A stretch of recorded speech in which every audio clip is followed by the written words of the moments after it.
Sakuta is a Sigma Chad wannabe who is actually a loser and pulls no hose.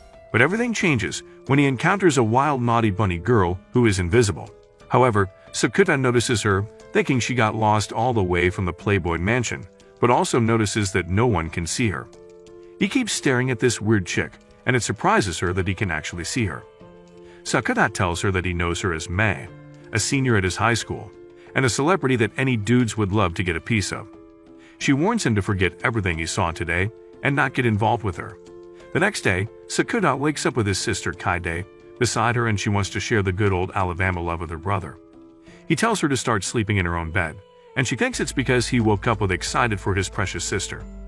Later, Sakuta rides a train with his buddy, Kunimi, to school and asks if he likes bunny girls, to which he responds he will gladly choke on their stockings. Sakuta asks him if he would glare at a random bunny girl in public, and Kunimi says that he will do it without blinking. They arrive at school and Mai is there with them. Sakuta asks Kunimi if he can see Mai, to which he says yes. Sakuta is curious about what kind of person she is, as she is always alone, and it pleases Kunimi that Sakuta is not just obsessed with his childhood friend, Shoko. Kunimi's girlfriend, Saki, shows up and pulls Kunimi away while giving a death stare to Sakuta. Sakuta finds out that the reason Mai is always lonely is because she missed a lot of classes due to his job as a celebrity, and it made it difficult for her to make friends.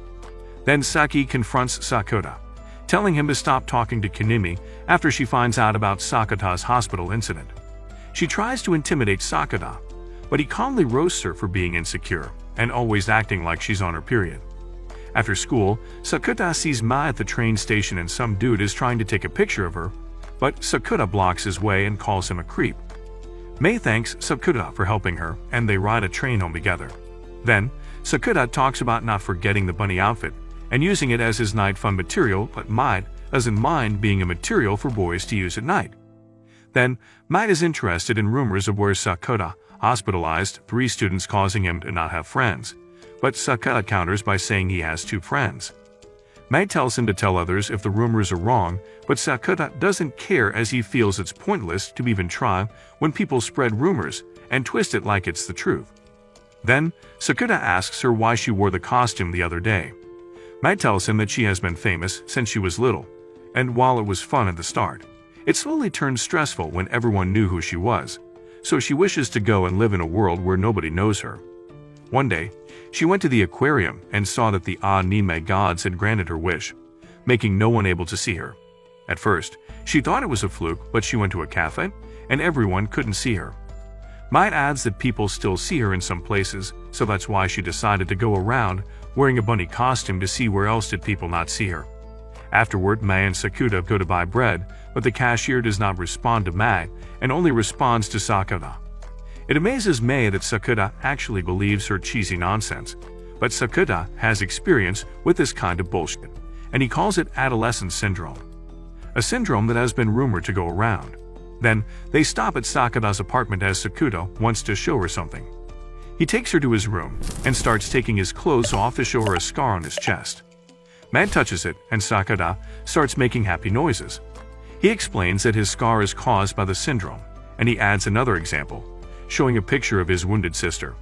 He explains that Kaide was just bullied on the internet, never physically assaulted, and started getting wounds on her body out of nowhere. Sakuta woke up one day with a wound on his chest, sent to the hospital, and that became his hospitalization rumor. Suddenly, Kaide enters the room and starts tweaking, thinking Mai is a call girl. Sakuta calms her down and Mai introduces herself, making Kaide sad their brother has to share her love with other people. Sakuta thinks that Mai's case is the same as Kaide's, caused by Adolescence Syndrome. Sakuta advises Mai to go back to show business, as he thinks she deeply wants that, and it angers Mai for him to think that way.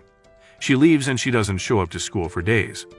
Then, Sakuta starts searching for the reason why Mai left show business in the first place, but only sees some nonsense rumors.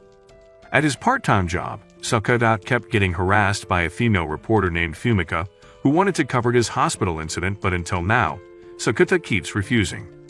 At school, Sakuta vents to his second friend, Futaba, and asks her if it's possible for someone to turn invisible. She gives him a theory that something only really exists if someone observes it, making it invisible if no one observes it. Then, he realizes that Mai existed only when she was famous and in her current state. No one sees her, and she might disappear. Sakuta panics and runs to his apartment, and Mai is waiting in front, starving as she can't buy anything with more people not being able to see her. The next day, Futaba shows Sakuta the theory behind Mei's syndrome called Schrodinger's cat. She places a cat and a poison inside a box before closing it. She asks if the cat is dead or alive, and she answers that it's neither unless you open the box and observe the cat, meaning you only know something exists or happening if you observe them. A few weeks later, Sakuta and Mai go grocery shopping like a couple. Mai explains that the carrot she's holding and other things will disappear when she touches them. Sakuta sees his chance to use his loser ruse and asks her to make him disappear by holding his hand. Mai sees it as an invitation and holds his hand. She teases him for thinking dirty thoughts, but he doubles down and tells her every detail of his degeneracy. Mai shows her mature charms and goes to hold him even tighter. Afterward, Sakuta is excited to see her apartment, but she refuses to let him in as she is still upset after Sakuta tried to advise her to go back to being a celebrity. She tells him that he doesn't know why he quit in the first place, but Sakuta reveals that he does know, and that Mai quit being a celebrity to get revenge on her mother after the old bitch forced Mai to a swimsuit photo shoot without her consent. Mai slaps him, and it triggers her to remember her past, feeling betrayed by her own mother, who practically used her own daughter for money. Sakuta tells her that her bitter feelings should be the reason why she should go back to being a celebrity. Then Mai asks him where he got the information from, and Sakuta explains that the reporter Fumika told him that she is also interested in Adolescence Syndrome. Mai asks him if he made a deal with Fumika, and he says yes, with the price of a picture of his scared chest. Mai calls him an idiot, as the paparazzi will be at the door, terrorizing him and Kaide. Then Mai calls Fumika directly and offers Fumika a deal. Mai tells her not to publish Sakuta's manly chest photo, and in return, Fumika will get an exclusive interview with Mai, as she will be returning as a celebrity. Later, Mai admits what Sakuta said was true, and that she does love acting and wants to continue being in the show business. Then they arrive at her apartment, which is next door to his, and she asks him to go hang out with her on the weekend. But she closes any chance for any glizzy gobbling, as she says it's not a date. She tells him not to be late or she will cancel it. Then, Sakuta takes a bath and screams out in excitement for the date, and Kaide barges in acting worried when in reality, she just wants to peek at her brother. A week later, Sakuta is on his way for the date when he sees a little girl crying in the park. He stops to help her find her stupid mom, but gets kicked by a girl who thinks he is a creep. Sakuta explains the situation with the little kid supporting his statement, and the dumb bitch who kicked him apologizes. She tells Sakuta to kick him back to get even, and Sakuta kicks her cheeks, and the police pull up. After the police release them, Sakuta rushes to meet Mai, and she is angry that he made him wait, but still continues the date. Then, Mai asks why he cares so much for a girl like her, and Sakuta tells her that he refuses to turn a blind eye to Mei's issues, the same way people refuse to believe Kaide's Adolescence Syndrome, except for one woman. Sakuta wants to be to Mei what that woman was to Sakuta. Suddenly, Mai is pissed off hearing it's a woman and gets off the train, leaving the date. A few years ago, Sakuta met a girl named Shoko on a beach, and she was the one who saved him from depression over Kaide's wounds. Sakuta joins the same school Shoko goes to, but finds out that she never went there. Sakuta admits he was in love with Shoko, and Mai gets jealous. Then Mei's mother shows up after Mai contacts her to meet up. Mai walks to her mother, but she walks to Sakuta as Mei's own mother can't see her daughter. Sakuta tries to tell this piece of trash mom that she has a daughter named Mei, but she doesn't remember. Sakuta starts tweaking, promising to pump her another daughter if she can't remember, but Mei stops him and the mother walks away.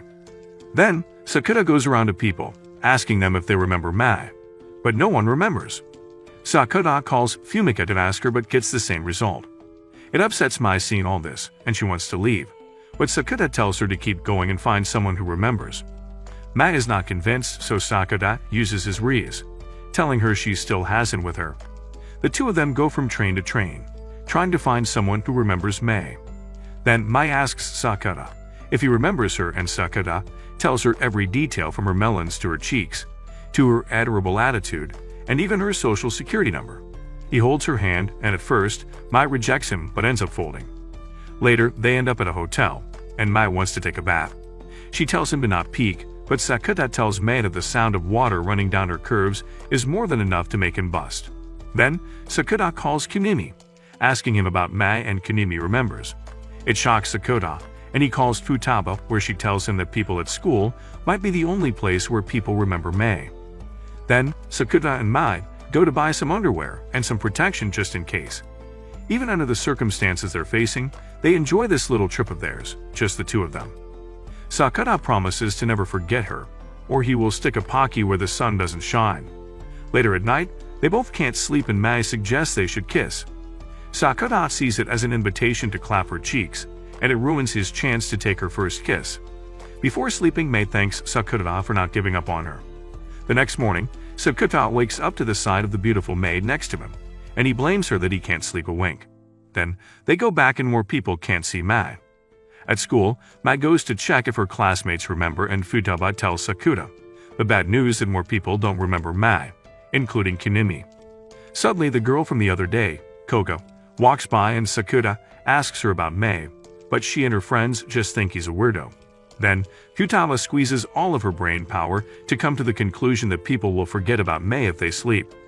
Sakuta realizes that if he had fallen asleep the other night, he would also forget about Mai. After school, Sakuta goes to his part-time job, but his mind is somewhere else, thinking about Mai and the Adolescence Syndrome. Then, he goes to the store and buys energy drinks to stop himself from sleeping. He opens his journal and writes down everything that happened, just in case he forgets. The next morning, Sakuta wakes up looking like shit after not sleeping, and it gives Mai the ick. They walk to school together and Mai is still optimistic that maybe today, someone will see her. It's the first day of the exam and Sakuta is struggling to do them, being sleepy. Then he meets Futaba and realizes that she slept and forgot about Mai. At night, Sakuta continues to not sleep while trying to find a way. As the days go by, Sakuta's condition gets worse and Mai notices it.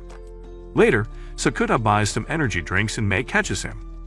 Mai tells him that she will help him study, but he will agree only if she wears the bunny costume.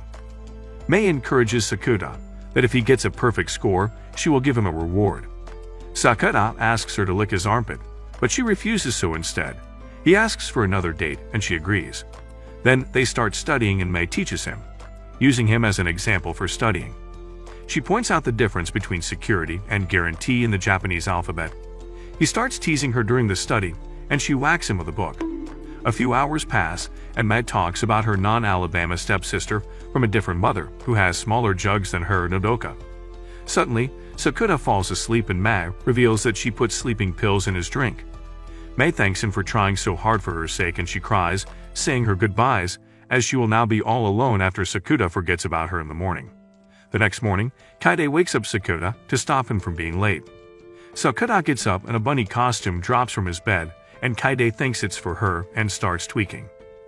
Then, Sakuta opens his journal and it tells him that he met a bunny girl named Mai a month ago, and Sakuta has to believe what the journal is saying. Sakuta refuses to believe the journal and goes to school. Kunimi tells Sakuta that he looks like he finally got some good sleep. Suddenly, Sakuta freaks out and feels that someone is staring at him at school. Futaba gives Sakuta a letter, telling him about the concept of observation proving someone's existence, but they both don't know what it means. Futaba explains that she found the letter in her notebook, but she didn't remember writing it. The letter tells Sakuta that he needs to override people's ignorance of a person by creating a reason to make that person exist. Then the test starts and Sakuta is struggling with the difference between security and guarantee in the Japanese alphabet. Suddenly, he remembers someone teaching him, and his memories of Matt come flooding in, making him cry. He remembers the bunny girl that he fell in love with, and he quickly runs out of the classroom. Then he is determined to break the status quo and people's ignorance towards the person he loves the most. He wants everyone to stop forgetting about this older bunny girl that he loves, the same person who keeps teasing him but gets flustered when she gets teased back. Then, Sakuta runs to an open field, gathers his bravery, and screams out that he's in love with Mai. Everyone thinks it's a joke or a prank, and chooses to ignore his screams. Seeing one time is not enough, Sakuta keeps screaming how much he loves Mai again and again, saying how much he wants to have her babies enrolled together. People start coming out of class to see this simp screaming and Mai pops up. Mai runs to him while everyone watches and slaps him in the face for forgetting about her. She refuses to forgive him and Sakuta holds Mai, refusing to let go. Mai steps on his foot, and he feels the pain while creaming himself a little bit. Sakuta looks Mai in the eyes and tells her that not only does he like her, but he also loves her very much. Mai asks him to tell her that again in a month as she feels carried away by the momentum, and Sakuta is willing to tell her every day. Then, after getting everyone's attention, Mai screams out that Sakuta's rumor about hospitalizing people is a lie.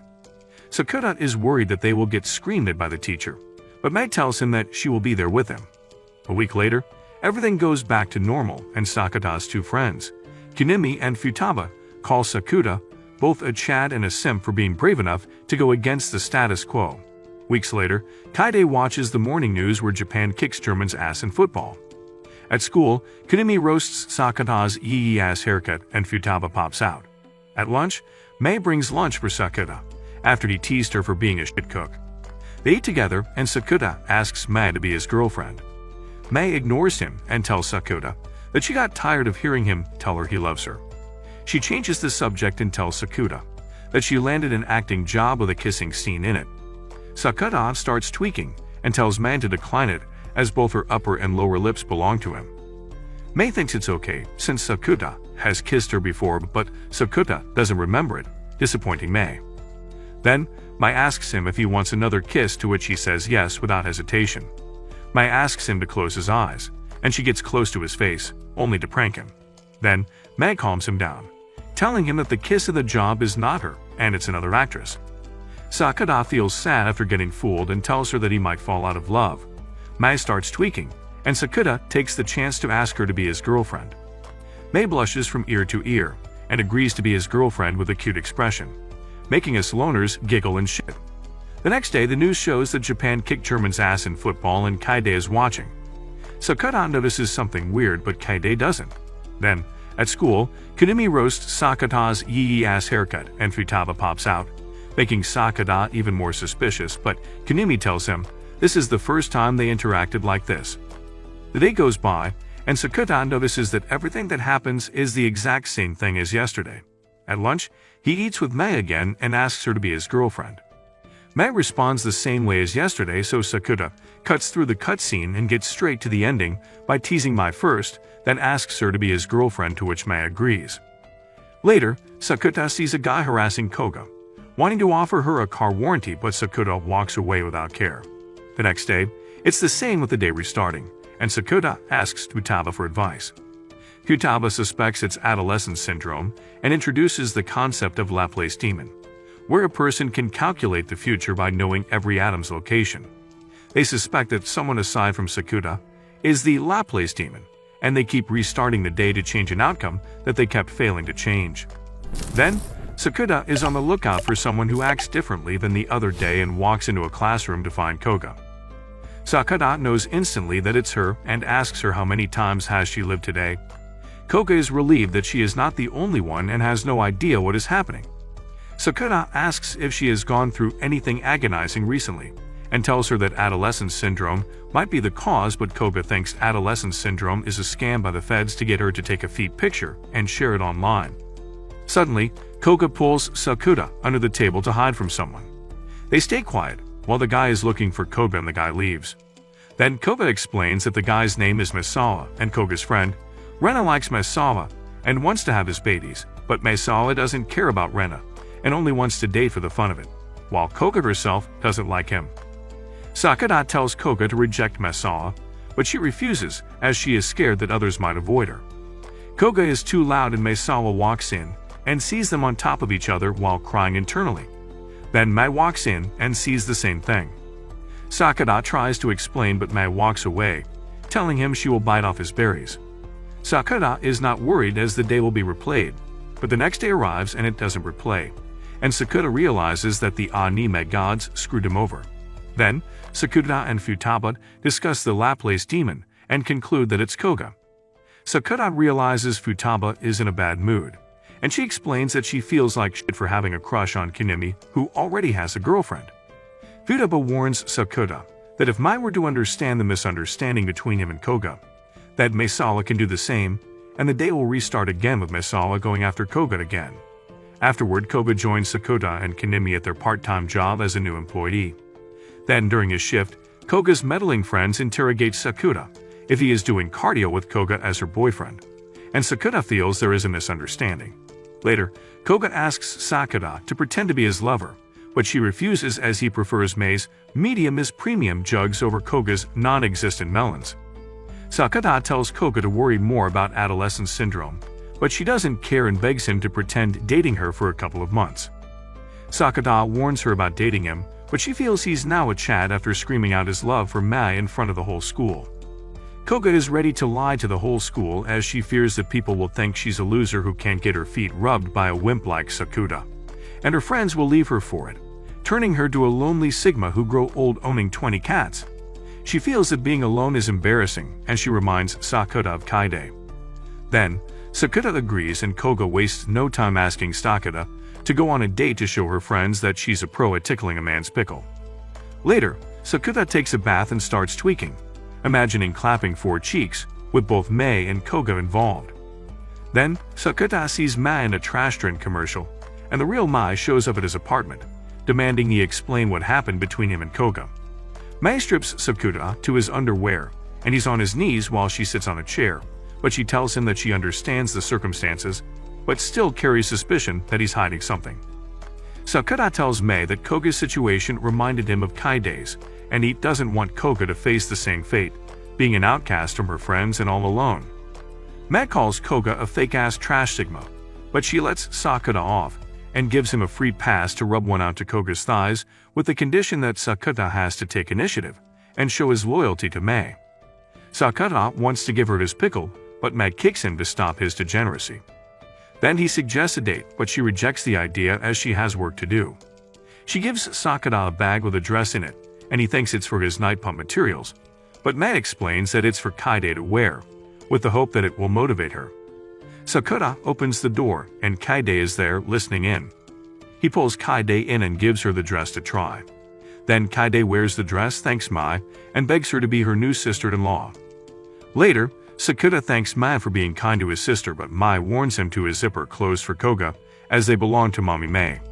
The next day, Sakuta asks Kanemi about Meisawa, and Sakuta finds out that Meisawa is a total douche who already has a girlfriend and only uses her for her body. It motivates Sakuta to clap Koga's cheeks right in front of Meisawa to assert dominance. Then, Sakuta meets up with Koga, and he praises how plump her legs are before their fake date. Koga asks for his phone number, but he doesn't have any as Chads don't need stupid phones to live. Then, Koga is sleepy after she spends the whole night talking to her friends, discussing which anime character has the best stepsister. She explains she did it so she doesn't get left out of her friend group, and Sakuta thinks she's an idiot. Then, they go to an aquarium, taking a picture together where Sakuta looks like he's on major shrooms and laughing at how penguins walk like they need to take a shit all the time. Later, Koga opens up about her past where she looked like the girl from Metamorphosis. Koga was relocated to Tokyo, and she started dolling herself up to make sure she fit in. And despite her liking the new her, she still feels that she is faking herself. Sakuta uses his reas and assures Koga that the real her is whoever she invents herself to be, and that she should embrace the new her. Suddenly, they see a girl looking lost on the beach and they help her. The girl, Yaniyama, lost her phone strap and Koga wants to help her look for it, but Yaniyama refuses as Koga is from a different friend group. They tell this stupid Harry Potter-looking chick to shut up, and they go look for her phone strap. Sakuta uses Sharingan and finds it, and Koga hurries herself to grab it, getting wet in the process. The next day, Koga catches a cold and Sakuta visits her. Sakuta gives her some food and teases her with his immaculate rees. Koga asks him why he's willing to go with her cheesy requests, and he says it's because Koga has thick thighs that save lives. He advises her to rest at home, but Koga refuses as she feels the pressure of not being present among her friend group, and worrying about how they will perceive her. Sakuta preaches like a Sigma, and says that being truly loved by one person is more than enough. A few days later, Koga gives Sakuta peaches as a gift, and Sakuta imagines it's her sweet peaches, as he will devour them tonight. Later, Koga asks Sakuta what happened with Mai, and Sakuta reveals that they would have dated and made babies if it weren't for Koga's time loop. Koga asks if Mai has told him she loved him, and Sakuta realizes she hasn't. At night, Mai calls to hear Sakuba's voice, and Sakuta is happy as now he can imagine Mei's lovely happy noises to fuel his night session. Mai asks him about his new mistress, Koga, and she gets jealous imagining another girl tickling his pickle. They talk about jobs, and Sakuta reveals that he wants to be Santa Claus who works once a year and breaks into houses to drink their milk. The next day, Kunimi visits Futaba, making her blush and stutter. Sakuta walks in, sees the situation and walks out, making Futaba panic. She starts tweaking, fearing that Kunimi will find out, but Sakuta is not worried as Kunimi is denser than a rock.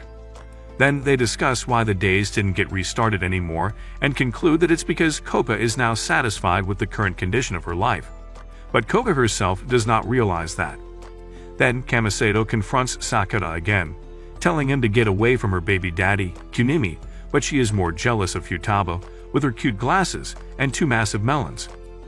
Sakuta tells Kamisato to calm down and have a Snickers, as she looks malnourished, and it pisses her off. The next day, Sakuta tells Kunimi what happened, and he promises to deal with it. Kunimi then asks Sakuta if his relationship with Koga is real, and Sakuta confirms it. Kunimi reveals that Maesawa has spread rumors about Koga opening her legs to every dude in school, and it pisses off Sakuta. Later, he asks her to share with him some of her plot armor from her 2 massive badonkadonks to give him a chance against the piece of trash, Maesawa. At night, Mai left him a message that she missed him smelling her funky-smelling armpit. Sakuta wants to call her back but stops out of guilt. The next day, Koga is walking alone behind her friends, and Sakuta finds her sitting alone, being an outcast after the rumors about her spread. Maesawa and his ugly friends show up, talking trash, but Sakuta calls him insecure for packing nothing underneath. Maesawa punches Sakuta, but Sakuta gets up and gets ready to throw hands.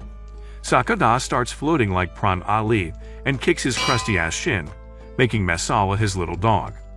Sakuta kicks his face and tells him to wash his ugly face as it got shit from Sakuta's shoe. Everyone watches Sakuta's big moment, and Sakuta tells Maesawa to shut his mouth next time or he will cut his tongue off before taking Koga's hand and running away from the crime scene. After their grand escape, Koga folds after seeing Sakuta defend her like she's his real girlfriend. Sakuta just wants to keep his promise, treating her like she's his girlfriend. Koga gets a text from Rena, saying that she now has the it for Maesawa. Then Koga starts stuttering and reveals that she's a virgin, but Sakuta bursts out laughing as he never believed in the stupid rumors about her. Koga stops in her tracks and asks Sakuta how to pay him back for his actions, and he just wants her to be his friend after everything is over. Koga freezes, and she falls even harder for him. The next day, Sakuta meets Maesawa at the train station, but he ignores Mr. Poopy Face and enters the train where other students gossip about him. At school, Koga and her friends see Sakuta, smile at him, and giggle before leaving. Sakuta realizes that he's in too deep, and people won't believe it if he suddenly splits up with Koga. The next day, Mai is helping Sakuta study, but lacks the motivation to study as his dream now is to become Mei's sugar baby. Mai uses her intimidating aura, and Sakuta folds, revealing he wants to go to college. Mai has the same goal, wanting to join an Ivy League school, and she wants Sakuta to join her at the same university. But Sakuta feels less motivated as his grades are dog water. Suddenly, Mai wears her bunny girl outfit, and Sakuta is motivated in more ways than one, wanting to get Az on his test and give her the D while at it. He asks why she's kinder today, and Mag reveals that she creamed herself when she saw Sakuta, eated Maesawa's crispy shin, and defended Koga. Suddenly, Sakuta tells her she wants to lick her toes, and Mai pinches his cheek, saying she just got a pedicure. The next day, Sakuta goes out on a date with Koga, trying on swimsuits for girls with big jugs.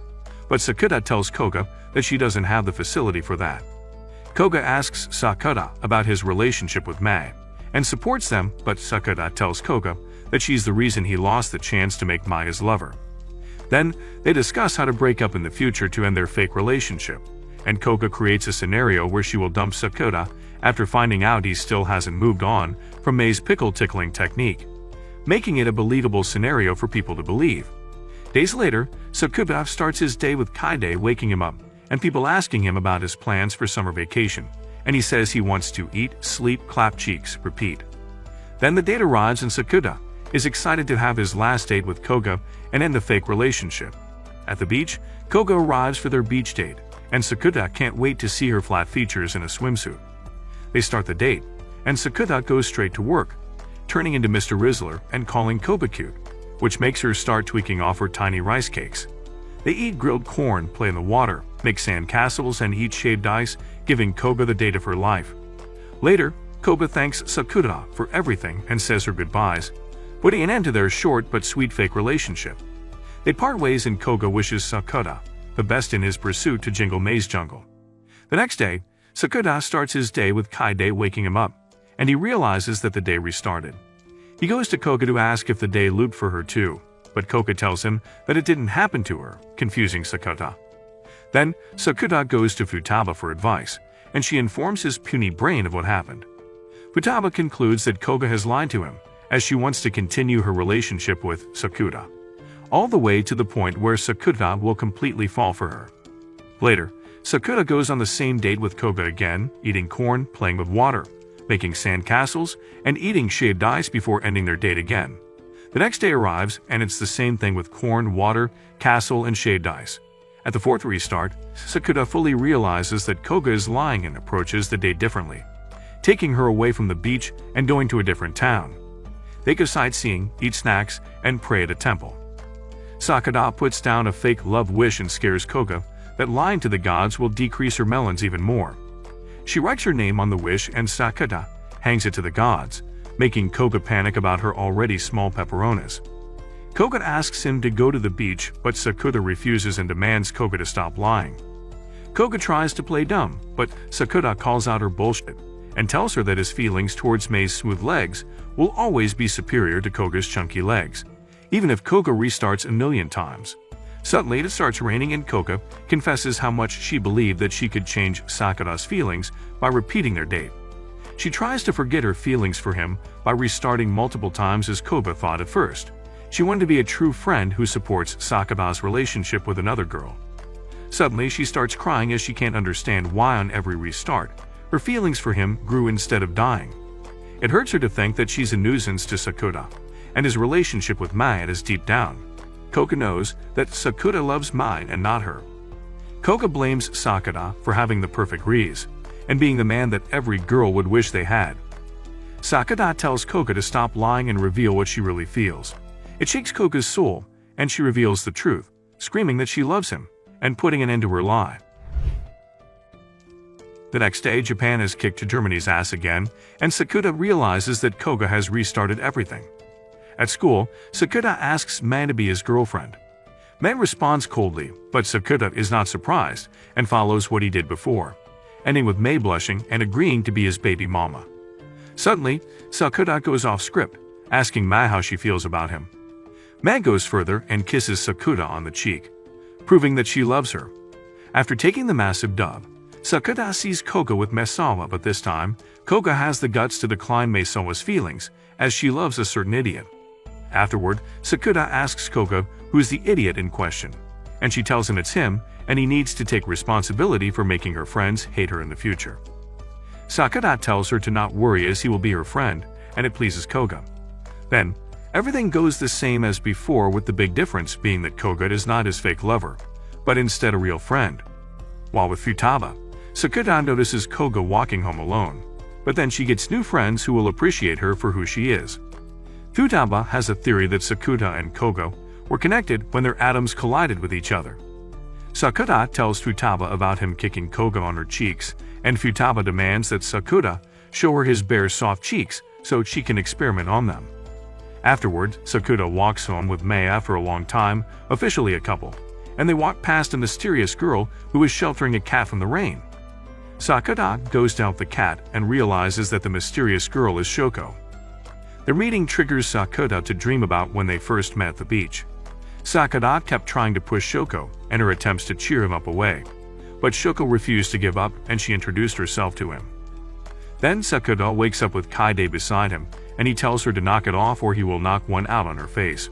A few weeks passed since he met Shoko, but he realized that this Shoko is a different version of Shoko, one that didn't recognize Sakuta.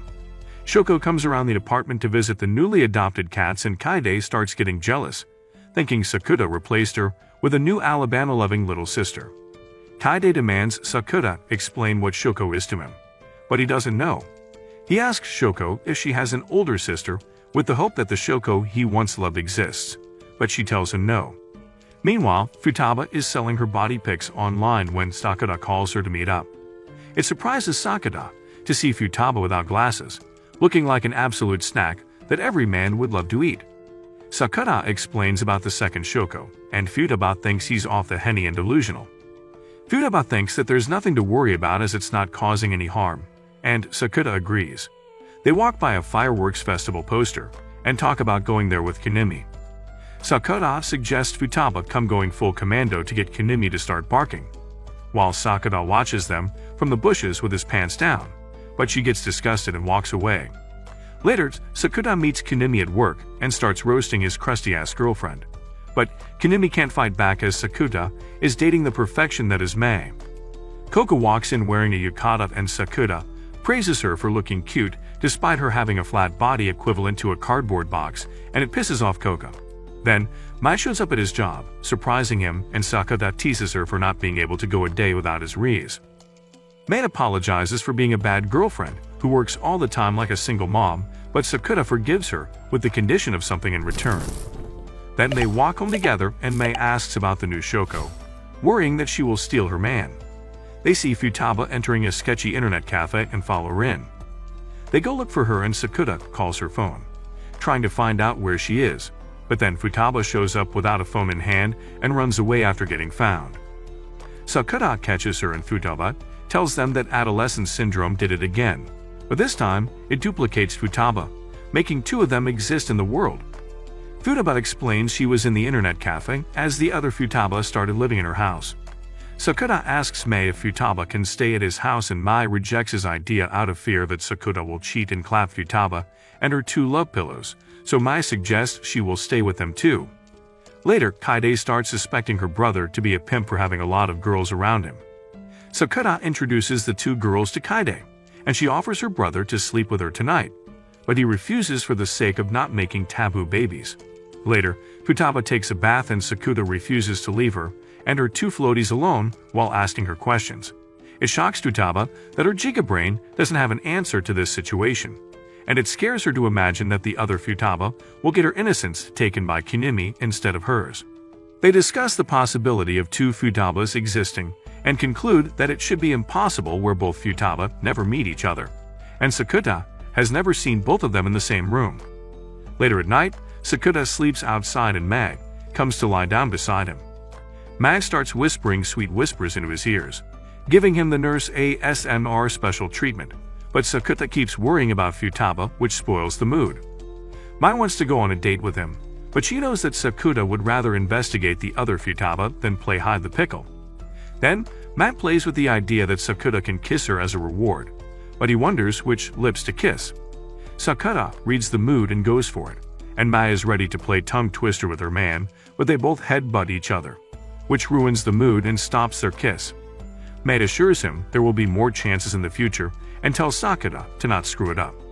The next morning, they all enjoy Mei's cooking, and Sakuta wishes she will become his wife in the future. The doorbell rings, and it's Shoko coming to visit the cats. Shoko walks in and notices how much of a stud Sakuta is with all the chicks wanting to get on his lap. At school, Sakuta goes to find the other Futaba, but she's not in the lab. Sakuta finds Futaba creamy internally, watching Kanemi going full 93 Michael Jordan on other NPCs. Sakuta asks her what she likes about Kanemi, and she tells him the story of when Kanemi gave her chocolate bread when she was starving, and it made her fold. Futaba explains that it wasn't the bread that made her fold, but it was the timing when Kanemi gave it to her, as she was going through a rough patch in her life. Then, Sakuta tells Futaba about the other Futaba living in his house. Unlike the nerdy Futaba, who doesn't know why it's happening, the playful Futaba knows, but she refuses to reveal it. Meanwhile, nerdy Futaba is teaching Kaide and Shoko math when Mai receives a phone call from her agent.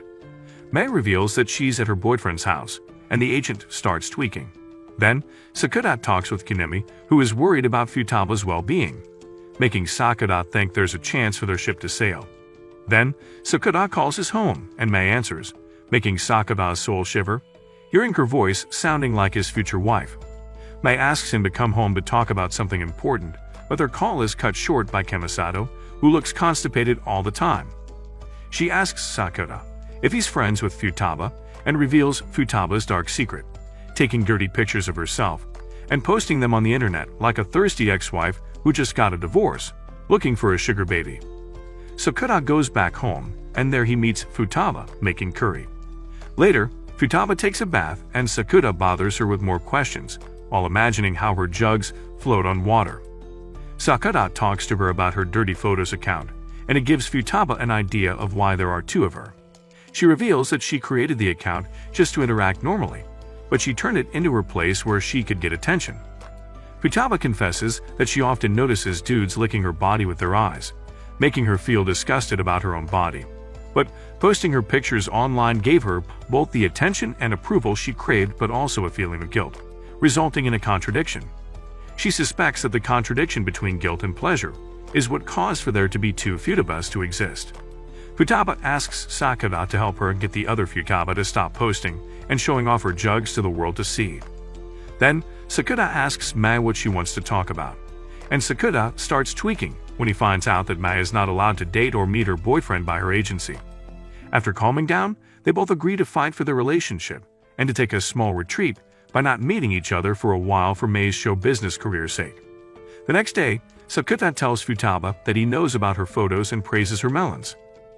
Sakuta tells her that she is here to spend time with her since Mai is not allowed to be with him, and it gives Futaba the ick. Futaba reveals her other photos and she explains that it's her form of hatred towards her own disgusting body, involving the two massive melons and her peaches. Futaba tells him to pick sides between her and the nerdy Futaba. Days later, Sakuta tells Futaba that he can't decide. Suddenly, Kanemi pops up asking for a fan and Sakuta plays matchmaker, telling Futaba to help him. A week later, Sakuta is still bothering the naughty Futaba until she stops posting dirty pictures online. Futaba receives a message, and she freezes as the sender recognizes her uniform, asking her to meet up while threatening her with blackmail. Sakuta takes her phone and threatens to call the police. It scares Futaba shitless to make her beg Sakuta to delete her account. Later, Sakuta walks Futaba home, and she asks Sakuta to accompany her tonight, just in case her stalker pulls up. Sakuta warns her that he will sniff her dirty laundry, but Futaba threatens to report him to Mai. Later, Futaba starts getting paranoid, calling for Sakuta every second while taking a bath. Then, Futaba confesses that she always felt lonely in her life, with both parents having jobs and her being constantly alone. Everything changed when she met Sakuta and Kanemi in school. She remembers their first meeting, telling Sakuta that he's such a Chad for still going to school despite everyone avoiding him for the hospital case. Despite her insults, Sakuta finds Futaba interesting, and they become friends ever since. Futaba is afraid to lose her friends after both Sakuta and Kanemi manage to get themselves baby mamas. But Sakuta tells Futaba that she thinks too lowly of them both. He calls Kanemi and tells him to meet up to prove to Futaba that she has great friends. Then Kanemi shows up, worrying that Sakuta has done something to Futaba, and Futaba watches in awe, falling for Kanemi all over again. She starts crying, seeing how she's not alone in having great friends in Sakuta and Kanemi. After calming down, Sakuta shows them some fireworks so they can hang out together like having their very own fireworks festival. Then they go to the beach and light up the fireworks. They start giggling with each other, enjoying their youth, and showing the true power of friendship, which is able to get Futaba out of her slump. Futaba asks Kanemi why he didn't ask about what is happening, but he feels he doesn't need to after seeing her cry, as not all things need an explanation for someone to understand. Futaba folds to Kanemi's rees, and Kanemi doubles down his charms by asking them to spend more time with him, watching the upcoming fireworks festival. The next morning, Kanemi goes home and plotful Futaba tells Sakuta to take care of nerdy Futaba, as she needs him more than the plotful Futaba. Sakuta goes home and tells nerdy Futaba that the account has been deleted, but she sees her wallpaper of the dirty Futaba, hanging out with Kanemi and Sakuta. The next day, Sakuta wakes up with cats on his face, and he finds out from Kaide that Futaba has left, making Sakuta go to dad mode. He tries to call her, but she leaves her phone behind, so Sakuta goes to find her in the rain. He goes to her house, but naughty Futaba reveals that she is not there, nor they have become one person. Futaba has an idea of where she could go, and it turns out to be the school.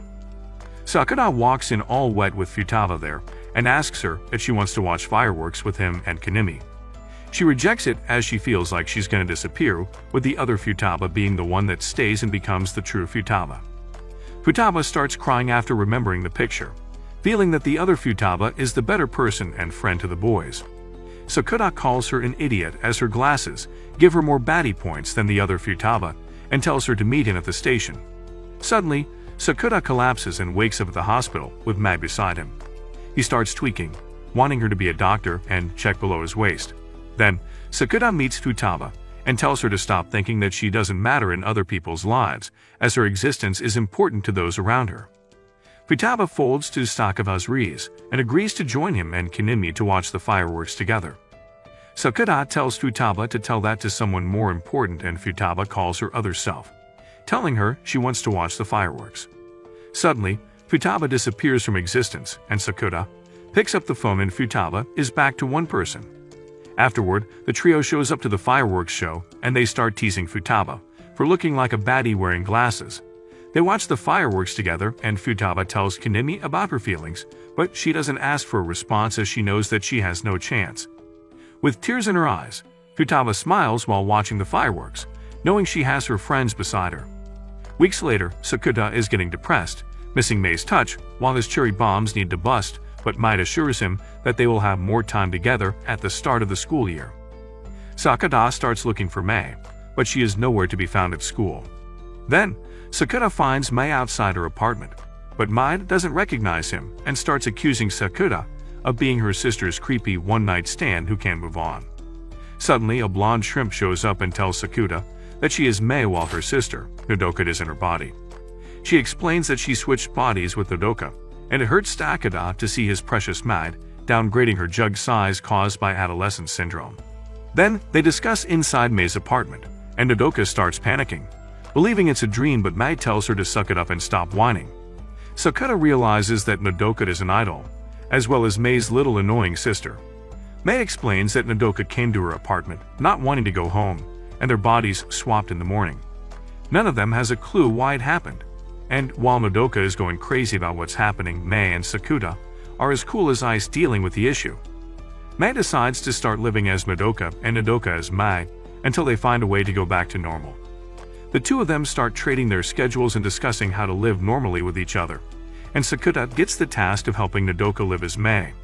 The next morning, Sakuta wakes up with a cat's hairball in his mouth, and Kaide barges in, wishing she was the hair. Then they walk to school and Nodoka worries that Mei's friends will notice her as a fake. But Sakuta tells Nodoka that her sister is a loser who has no friends.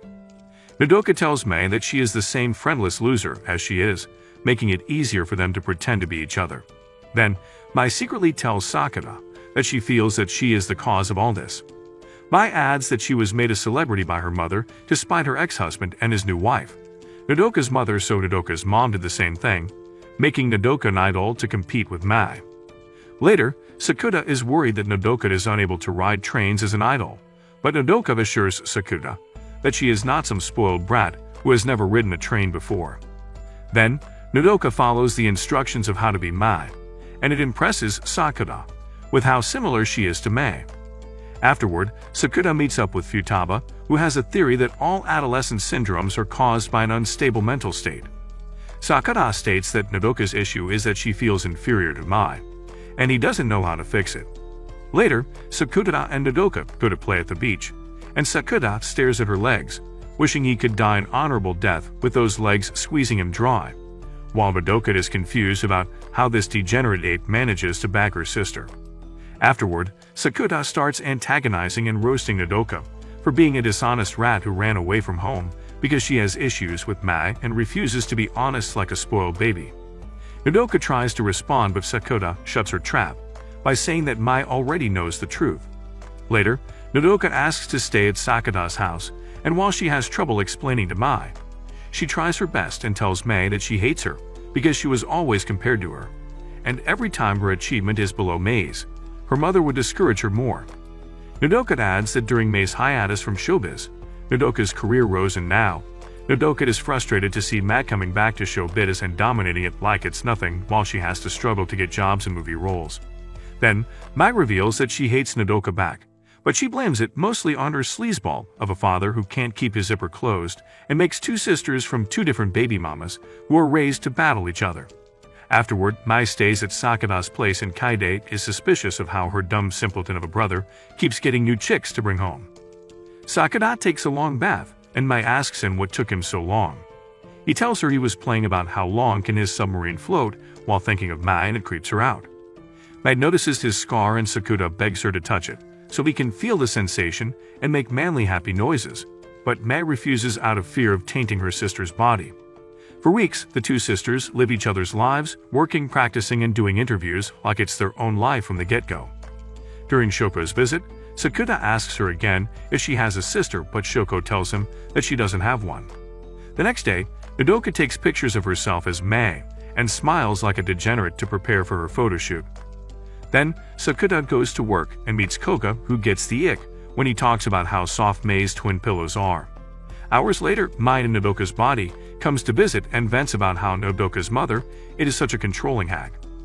Sakuta informs Mai about Nodoka's progress, but Mai doesn't need it as she thinks Nodoka is a big girl capable by herself. Days later, Sakuta walks past a film set and Nodoka is there as Mai, acting her cheeks off. She struggles to act, and after feeling the pressure, she gets a panic attack and collapses on set while Sakuta witnesses the whole thing. Then, Sakuta walks into Mai and informs her about what happened on set where Nodoka doesn't have the same juice as Mai, not being able to take the pressure. At school, Kanemi notices Sakuta's long face and Sakuta asks him how it feels to have an older sister that is better than him. Kanemi doesn't have the answer to that, but he calls Kamisato, who does have an older sister. Sakuta asks Kamisato the same question, and she reveals that having a brilliant older sister and getting compared to her all the time is like getting a stick stuck in a place where the sun doesn't shine and there's no pleasure sensation from it. Later, Mai gives Sakuta a spare key to her apartment and tells Sakuta that it's not an invitation for some overnight cardio session, but she needs Sakuta to talk some sense to her sister. Before Sakuta goes, Mai tells him to not open her cabinets in the Japanese-style room. Then, Sakuta enters the apartment and tells Nodoka that despite her collapsing, she did a good job, which makes Nodoka smile brightly. Sakuta tells her that she should have smiled like that, unlike her fake smile, copying Mai. Sakuta looks around the room, sees the mess, and realizes why he's there in the first place as Mai's personal slave.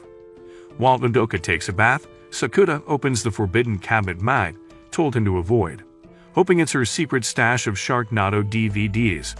Instead, he finds a box, and what's inside it annoys Sakuta, as it's not what he expected. Then, Sakuta goes home and tells Mai that she should make up with Nodoka already. His answer annoys Mai, and she goes to sleep without giving him any love. Sometime later, Sakuta watches a horror film with Nodoka and Nodoka starts screaming in fear. Sakuta tells her to watch other films with Mai in them to really learn how to be like Mai. Sakuta wants to go home, but Nodoka stops him, asking him to stay while she takes a bath, but Sakuta refuses because she didn't invite him to bathe with her. Later, Kaide greets Sakuta home while she's on the floor like a little worm, hiding something from him. Kaide steps out wearing her school uniform with the motivation to go back to school, and Sakuta watches his little sister proudly, seeing how brave she is despite her trauma. Mai comes home and gives both Sakuta and Nodoka a ticket to her idol show. Days later, Nodoka gets back on the film set, and this time, it's a walk in the park for her. Sakuta takes Nodoka to the beach and praises her work, but Nodoka rejects his compliment as she feels she's still inferior to her sister. Nodoka gets a call from Mai and hands the phone to Sakuta. Mai tells Sakuta that she got a voicemail from his father, saying that he wants to meet him. Then, Sakuta gives Nodoka the ticket to Mai's upcoming show, and it reminds Nodoka of when she first met Mai, feeling all giddy and seeing how amazing Mai is. Nodoka accepts that she can't be like Mai, and is now motivated to make her own name as a pop idol. She wants to be the group's main singer, with the hope that her mom will be proud of her. Later, Nodoka asks Sakuta if he has any hard feelings for his family for making him the main caretaker of Kaide, leaving him alone. But Sakuta says no because he understands their situation. Then inside Mai's body, Nodoka sees her mother and the old hag starts interrogating her. Asking where Nodoka is and here, Nodoka sees how protective her mother is for her. Days later, Sakuta meets his father, and there's an air of awkwardness between them. Sakuta tells his dad about how Kaide is slowly getting better and has the desire to go back to school, and it pleases the father. Sakuta asks him what it's like being a parent, but he tells him to be patient and reveals an embarrassing past where he once fell asleep while in the middle of changing Sakuta's poopy diapers. Weeks later, Sakuta and Nodoka go to Mei's idol concert. The idols start performing, giving Blackpink a run for their money while Nodoka watches intently. During intermission, the idols start joking around about how they are all performing while going commando while their sweat is going down to their sweet idol cheeks. Then they perform a second song titled Baby, which is infinitely better than whatever cheesy-ass song Justin Bieber was putting out. Nodoka watches them perform and is in awe of how Mai is performing. Then the idol group announces that Nodoka will get the chance to get her first single album. And while everyone is happy, Nodoka is upset. Later, Nodoka sees her own mother congratulating Mai inside her body, telling her how proud she is, and it makes Nodoka feel even worse, seeing how her own mother prefers Mai over her. Then Nodoka asks to go to the beach and starts running away to the sea, trying to drown herself. Sakuta stops her and she starts tweaking, feeling that she is not needed in this world. Sakuta tells her that Mai will be sad to know her sister got murked by the sea, but Nodoka refuses to believe him as she thinks Mai hates her, so Sakuta shows her the proof. Sakuta takes Nodoka back to the apartment and opens the box in the cabinet. Inside are all the letters Nodoka has written to Mai, and it's proof that Mai loves her. Nodoka reveals that she wrote these baby letters during a time when she didn't understand the concept of having different mothers. She thought she was just being a nuisance to Mai with her letters, as she realized she was not her real sister. Suddenly, Sakuta calls out Mai, and she pops up after hearing everything. Mai tells her side of the story of how Nodoka's letters gave her the bravery and motivation to keep grinding her job despite how difficult and tiring it is. Nodoka starts crying and Mai thanks her for being a great little sister. Nodoka starts screaming, asking why Mai can be better than her at being her, and it angers Mai to slap Sakuta as her outlet for anger. Mai tells him that Nodoka's face needs to stay perfect for the sake of all the male fans watching. Then, Mai reveals the truth about Nodoka's mom, how despite her cold demeanor, she was trembling in fear, worrying about whether Nodoka was happy in her life or not. Nodoka gets even more angry, screaming that all she wants is for her mother to smile and love her properly. Mai hugs her and Nodoka starts crying like a little brat, apologizing to her mother. Nodoka accepts the truth that she doesn't have to be like Mai, and they suddenly switch back, looking like a weird version of Freaky Friday. They start celebrating and Sakuta is happy that his baby mama is back to normal. The next day, Futaba and Sakuta conclude that the reason they switched is because Nodoka wanted to be like Mai, but at the same time, Mai was also a little jealous of Nodoka for having a mother who cared deep down. Afterward, Sakuta goes to Mei's apartment, ready to go ham on her sweet cheeks, but his plans are ruined as Nodoka will also start living there. Nodoka thanks him for saving her from drowning and tells Sakuta that she now understands why Mai folded to his rees. Mai walks out with bad news that their relationship has gone viral. Then, it's the biggest scandal of the century since the trial of O.J. Simpson, and the media start asking Mai about her boyfriend. Mai apologizes for the controversy affecting her film, but she starts glazing Sakuta and how he was the reason she went back to showbiz. Mai puts the media in their place, telling them to leave his hubby alone from the media's eye, and it inspires Kanata to do better herself. A month later, everything goes back to normal and Mei's happy that their relationship is not in danger. Sakuta starts glazing Mai from head to toe, left jug to right jug on how amazing she is as a girlfriend and how he is the luckiest man on the planet. Sakuta asks Mai if she feels the same and Mai tells him that she loves him more than he realizes. They go their separate ways, and Sakuta finds a letter from Shoko asking to meet up. He knows that it's the real Shoko who sent him the letter, the Shoko he fell in love with. Then, Sakuta shows the letter to Futaba and asks her how he should approach this situation. Futaba tells him to inform Mai first, but Sakuta doesn't know how. He feels that if Mai was in his shoes, he would feel cheated that Mai is meeting her childhood crush. Suddenly, Futaba reveals that she's been snitching on him to Mai through text and Mai pops up to scold Sakuta. Mai asks him to be back by 6 after meeting Shoko, and it confuses Sakuta why she's not jealous. Mai explains that she is also curious about the two Shokos, and how she was the person who saved her boyfriend. Seeing how amazing Mai is, Sakuta gets up, runs to the window, and screams how much he loves Mai while embarrassing Mai. Then he goes to kiss her, but she rejects him and tells him to go kiss the grass. Afterward, one of Kaide's old friends, Kano, asks Sakuta to talk privately. Sakuta asks Mai to meet Shoko while he talks to Kano. Then Kano pours her heart out about how she feels guilty not being able to stop Kaide's bullying and informs Sakuta that after Kaide stopped going to school, the bullies got what they deserved, getting bullied as well. Kano still feels guilty and asks if she can meet with Kaide to see how she's doing, but Sakuta rejects her idea, worrying that it will make things worse. At the beach, Shoko doesn't show up and Sakuta decides to go home with Mai, but not before leaving a message in the sand for Shoko, saying he's got himself better cheeks to clap now. At home, with full excitement, Kaide shows Sakuta her goals for the year, with her having the motivation to get better. Sakuta reads them and most of them are Kaide wanting to be Sakuta's new taboo baby mama, but one of them says that she wants to go to school. Feeling touched, Sakuta encourages Kaide to start small before going to school, and Sakuta suggests seeing pandas, which excites her even more. At dinner, Matt went Gordon Ramsay with the food and Kaide is determined to learn how to cook like her. Suddenly, Shoko calls them and Sakuta goes to answer. It turns out to be the younger Shoko, and Sakuta asks her if she sent them a letter asking to meet, and Shoko says no. Then, Kaide asks Sakuta if she can answer the next phone call from Shoko to fulfill one of her yearly goals. Mai is impressed seeing Kaide's determination to get better and suggests practicing answering calls from her. Then, Mai calls and the ringing scares Kaide, but she gathers the courage and answers the call. Mai congratulates her for now having the bravery to answer calls, but Kaide collapses and gets a fever. Even in her condition, Kaide smiles her precious smile and tells them that she can't wait to go outside to see the pandas. Later, Sakuta checks on Kaide sleeping and he sees that she has a bruise on her neck from out of nowhere. In a dream, Shoko gives Sakuta some encouragement to become a kinder person, and Sakuta wakes up from that dream with tears in his eyes and jizz. Days later, Kova asks Sakuta if he's okay, and Sakuta tries to reason his way out of her worry, but Koka knows that he's lying. She asks him to help her lift a beer tank, and Koka says some cheesy line which takes Sakuta off guard. She explains that she says it every time to others and is now embarrassed knowing that made her sound like an old lady getting piped. Arriving home, Sakuta sees Kaide answering a phone call from Mai. Sakuta thanks Mai for being caring to his sister, and Mai snitches on Kaide, telling Sakuta that his sister has a new announcement. Then, Kaide shows Sakuta her step-by-step plan to prepare herself to go outside.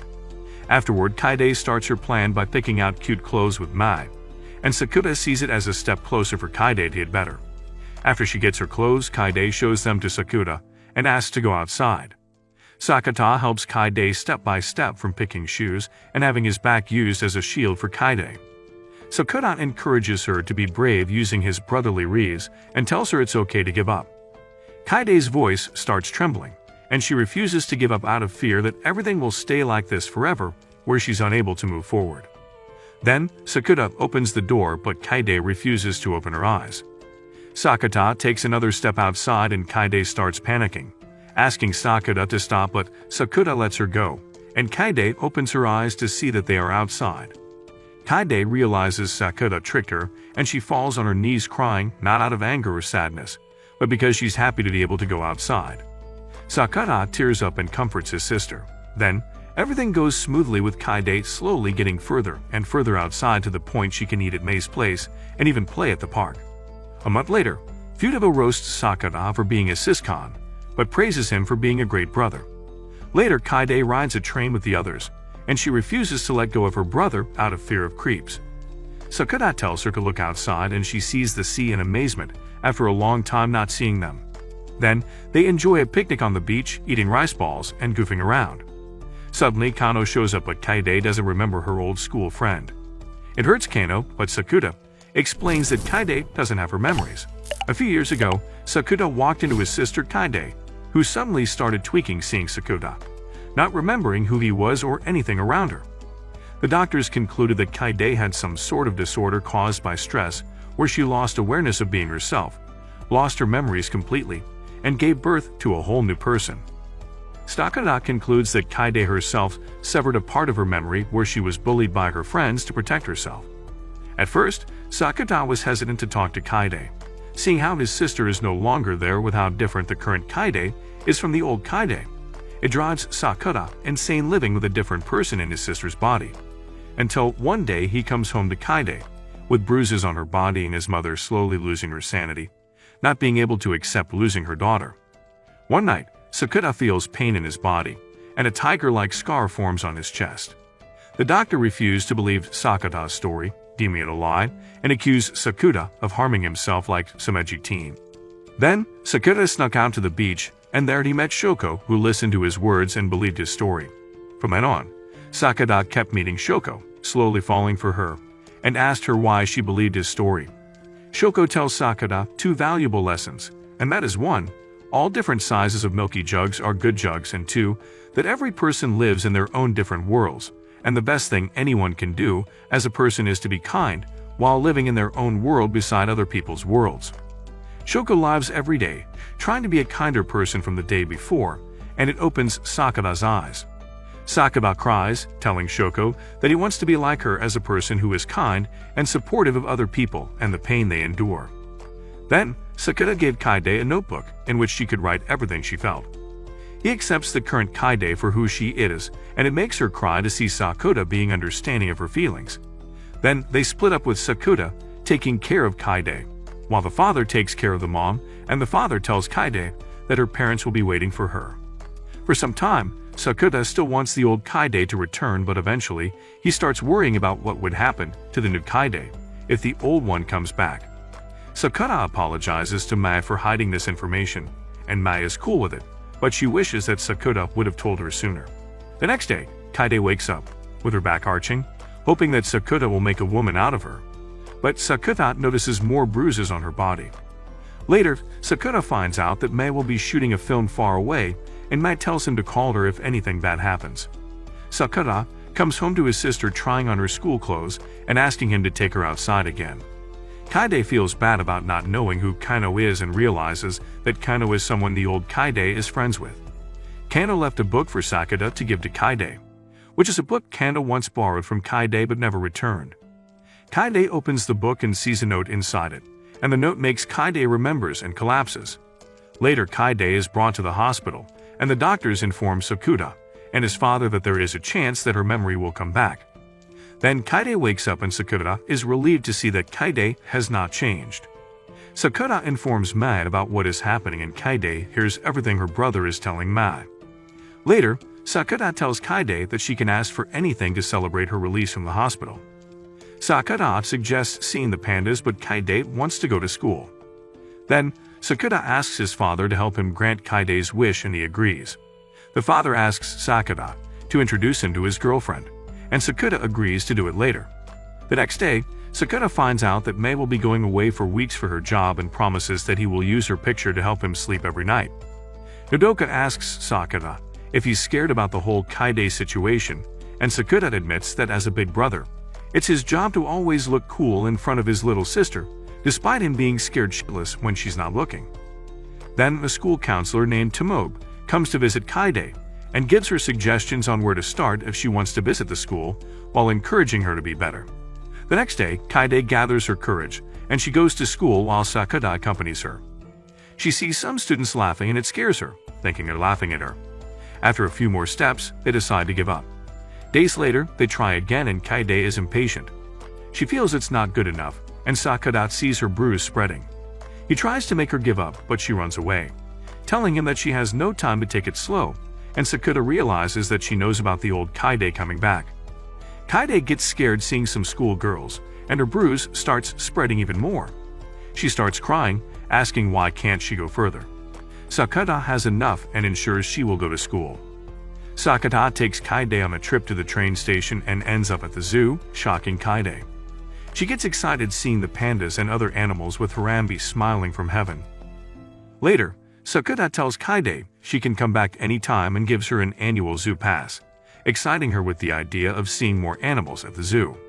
At night, Kaide is able to buy some pudding, and they go through a different path, taking Kaide to school. Sakuta climbs the gate and invites Kaide to peek inside. They walk around the halls, looking inside classrooms, and Kaide wishes the next time she's in the school will be in the daytime.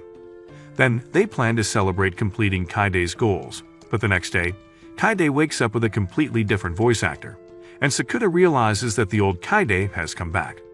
Mai tries to contact Sakuta after hearing Kaide went to school the other night, but he doesn't answer. Sakuta calls his father and explains to him that Kaide got her memories back and asks him to come to the hospital for Kaide. Then the doctor tells them that Kaide doesn't remember she has amnesia and she should stay at the hospital for further checking. Kaide starts speaking like how she used to, and it makes her father cry tears of joy. Sakuta gets out of the patient room and starts going berserk, running away, and crying desperately. He starts cursing, begging for the other Kaide to come back and go see the pandas with them. Suddenly, Sakuta starts bleeding from his chest and Shoko comes to his aid like a ghost out of nowhere. She takes Sakuta to his home and tries to calm him down, changing his clothes to check his wound. In a depressed state, he tells Shoko that he is useless, but Shoko tells him that he did his best with what he has. Shoko adds that Kaide loved him so much and she cherished every moment with her brother before she was gone. Then, Shoko pulls up Kaide's diary and starts reading about how Kaide felt isolated from everyone as they saw her as a stranger in the body of their daughter, but it was Sakuta who was there for her, letting her be Kaide. She wrote everything about how her brother started high school, got his first job, bought panda DVDs for her, and got himself a smoke show of a girlfriend. Kaide knew that deep down Sakuta regretted not being able to help her from getting bullied, and when she disappeared, he would regret it too, so that was why Kaide created her goals. She created it intending to achieve it with Sakuta beside her. She wanted him to not regret losing her in the end, after all the beautiful memories they spent together. Instead of tears, she wants her brother to smile whenever he thinks of her, and she begs for just a little more time for her to achieve that goal. After all the amazing things Kaide experienced, she thanks Sakuta for it, and she writes in her diary that she loves him then, now, and forever. Sakuta starts crying, but he refuses his own emotions and tears to not betray Kaide's wish to see him smile. The next day, he wakes up to a note from Shoko, telling him she's going home. Then, his stomach crumbles and he starts eating everything he can find while laughing like a maniac.